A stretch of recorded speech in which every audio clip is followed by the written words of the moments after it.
వాళ్ళు stay order తీసుకొచ్చారు, మనం ఏం చేయలేకపోయాం. కార్యక్రమం సరేనా?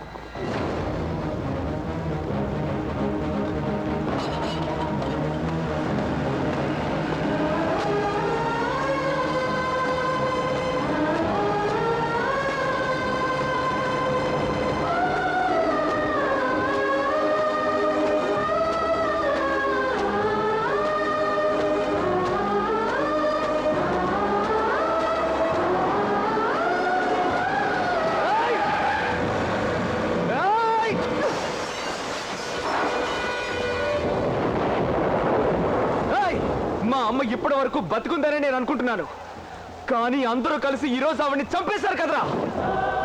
మిమ్మల్ని నేను వదిలిపెట్టను రా.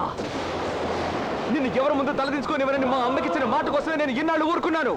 కానీ ఏ రోజైతే నువ్వు మా అమ్మని చంపి మమ్మల్ని నడి రోడ్డుకి తీసుకొచ్చావో, నిన్ను మా అమ్మ క్షమించిన నేను క్షమించను రా. ఊరుకోరా. ఎవరితో మాట్లాడుతున్నావో తెలుసా? స్టేటస్ పిచ్చి పట్టిన ఒక అర్థంతో మాట్లాడుతున్నానని బాగా తెలుసు. నీ తమ్ముడి దగ్గర మంచి పేరు తెచ్చుకోవాలని అందరి ముందు నా చెల్లెల్ని బలిపోసం చేశావు. కానీ ఎందుకలా చేశానని తలుచుకుంటూ నువ్వు కుమిలి ఏడ్చేలా చేస్తాను.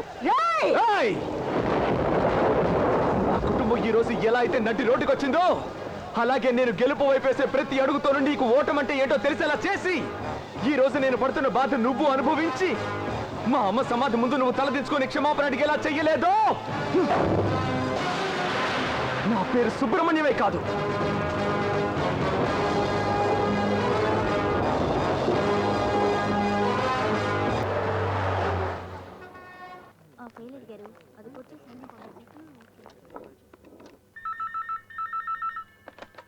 హలో కార్తీక్ నువ్వు సార్ పిల్లమ్మా.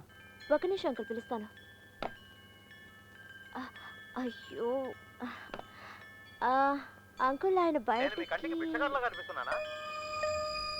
లైసెన్స్ కోసం మీ వెనక ఎన్నిసార్లు తిరగమంటారు? ఎవరు తిరగమన్నారు? మీరు మాట్లాడదే మర్యాదగా లేదండి.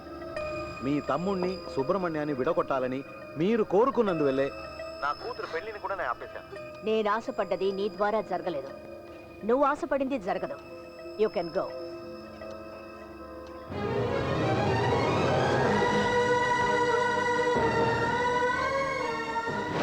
శ్యామిని, నన్ను క్షమించమ్మా. కేవలం ఒక లైసెన్స్ కోసం పెద్ద తప్పు చేశానమ్మా. క్షమాపణ నన్ను కాదు, నన్ను ఆ ఇంటికి వెళ్ళి అడగండి. చాలా పెద్ద తప్పు చేశాను, నన్ను క్షమించండి. వయసులో మీరు చిన్నవారు, లేకపోతే నేను చేసిన తప్పుకి మీరే నన్ను క్షమించాలి. ఆ రోజు కార్తీక్ మిమ్మల్ని కొట్టినందుకు నేను క్షమాపణ అడుగుతున్నాను. కానీ అంతమంది ముందు ఆ రోజు పెళ్లిలో మా నాన్నని తలదించుకునేలా చేశారే, దాన్ని మాత్రం నేను క్షమించలేను. మీరు వెళ్ళొచ్చు మావయ్య.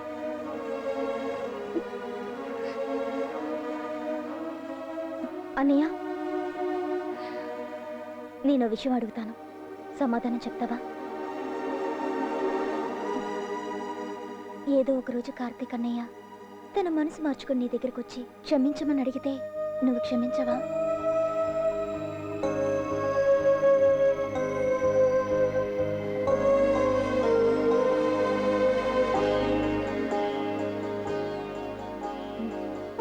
అల్లుడు గారు పెళ్లికి ఒప్పుకున్నందుకు చాలా సంతోషంగా ఉంది. మాణిక్యం, ముహూర్తాలు ఎప్పుడు పెట్టుకుందాం చెప్పు. లేదు నాన్న, ఆయన ఆశయం నెరవేరాలి, అంతవరకు నేను వెయిట్ చేస్తాను. కలిసి బతకాల్సిన వాళ్ళు అర్థం చేసుకున్నారు, ఇక మనకు అభ్యంతరం దేనికి? మాధవ, కళ్యాణ మండపంలో గుళ్ళో ఏర్పడే బంధం కన్నా చాలా గొప్ప బంధం ఇంకొకటి ఉంది తెలుసా? కల్లా కపడం లేకుండా రెండు మనసులు ఒకటయ్యే బంధం.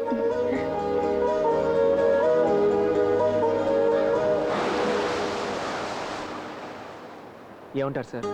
నేను చెప్పేది కరెక్టేగా? తెలివి ఉండి బద్దకంతో ప్రయత్నమే చేయని వాళ్ళలా కాకుండా నేను గెలుస్తానన్న నమ్మకం నీలో ఉంది చూడు, అది నాకు బాగా నచ్చింది సుబ్రహ్మణ్యం. నువ్వు చేసే ప్రతి పనిలో నేను నీకు అండగా ఉంటాను. నువ్వు నాకు ఎప్పుడైనా కాల్ చేయొచ్చు, బట్ వన్ కండిషన్, నువ్వు నన్ను రండి పొండేని కాకుండా రారాపురాన్ని పిలవచ్చు. ఈ కార్తిక్ని నువ్వు నమ్మచ్చు. త్యాగికి ద్రోహికి రెండు అక్షరాలే, కానీ అవి రెండు ఒకటైపో. ఏయ్ సుబ్రహ్మణ్యం, ఏంటి చిన్నపిల్లాడ్లా ఊరుకో. ఇంకొక విషయం కార్తీక్, నేను ఒక చిన్న ఇడ్లీ కొట్టు పెట్టాలి, దానికి ఏం చేయాలో చెప్తే.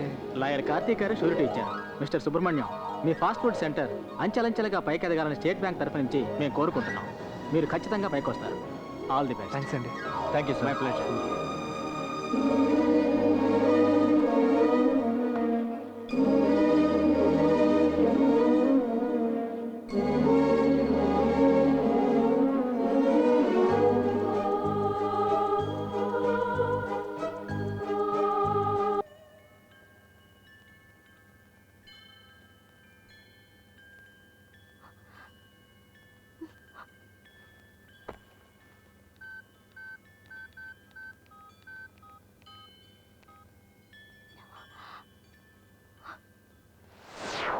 హలో, నేను సుబ్రహ్మణ్యాన్ని. అన్నయ్య ఎవరు? అన్నయ్య పూజ, నువ్వా? అవునన్నయ్య, మాట్లాడతావా నాతో? అదేంటమ్మా అలా అంటావు? తప్పకుండా మాట్లాడతాను. ఇక్కడ ఉండలేకపోతున్నానన్నయ్య. ఏంటమ్మా, ఏమైంది? నేను శత్రువుగా చూసే వాళ్ళతో కలిసి బతకడం కష్టంగా ఉంది. ఏంటమ్మా నువ్వు అనేది? లేదన్నయ్య, నాకిప్పుడు 3వ నెలన్న విషయం పట్టించుకొని వీళ్ళతో చెప్పడం కన్నా నీతో చెప్పాలని నాకెందుకు అనిపిస్తోంది. చాలా సంతోషం అమ్మా. వాళ్ళ కోపం నా మీదే, నీ మీద కాదు. వెళ్ళి ధైర్యంగా చెప్పు. పో. లేదన్నయ్య. నేను చెప్తున్నాను కదా, నువ్వు వెళ్ళి చెప్పు. సరే అన్నయ్య. ఉంటానమ్మా.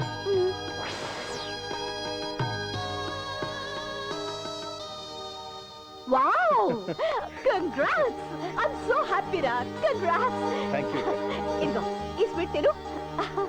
మావయ్య, ఇలా రండి. ఏమిటమ్మా, ఏమైంది? తండ్రి కాబోతున్నాడు. అలాగా? Yeah, I am so happy రా. I am so happy. I am happy. అక్క, పూజను తీసుకుని గుడికి వెళ్ళి వస్తానక్క. అలాగే వెళ్ళరా, వెళ్ళు. వెంటనే జ్యోతిష్కుడిని పిలిపించండి. ఇదిగోనమ్మా, ఇప్పుడే పిలుస్తాం.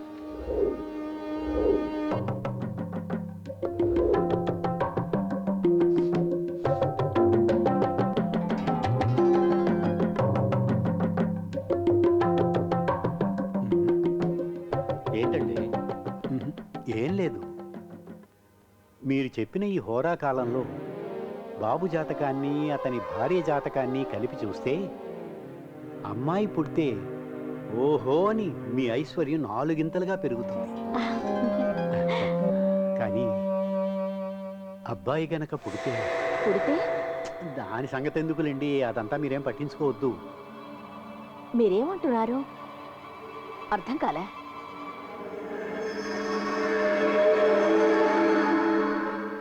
మీరు బాధపడతారని సంకోచిస్తున్నారు.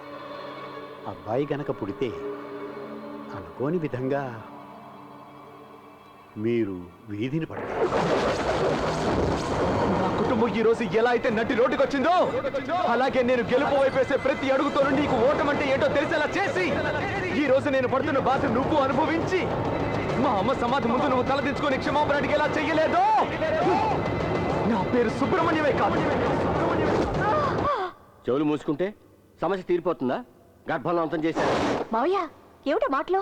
నేను కాదమ్మా, సుబ్రహ్మణ్యం గురించి ఊరంతా మాట్లాడుకుంటుంది. మనం ఒక షాపు నాశనం చేశాం. ఈవేళ సిటీలో వాడికి 4 షాపులు ఉన్నాయి. అందుకని అదే జ్యోతిష్కుడు చెప్పిన దాన్ని బట్టి చూస్తే మగ పిల్లాడే పుడతాడనిపిస్తోంది. ఓ పక్క నుంచి వాడి ఎదుగుదల చూస్తుంటే. మావయ్య, ఒకవేళ అమ్మాయి గనక పుడితే మీరు చెప్పింది అబద్ధం అవుతుంది. మాలిని ఎన్నటికీ ఫూల్ కాకూడదనుకుంటే శత్రువు ఎదుగుదలని దెబ్బ కొట్టండి, తల్లి గర్భాన్ని కాదు. నేను చెప్పినట్టు చెయ్యండి.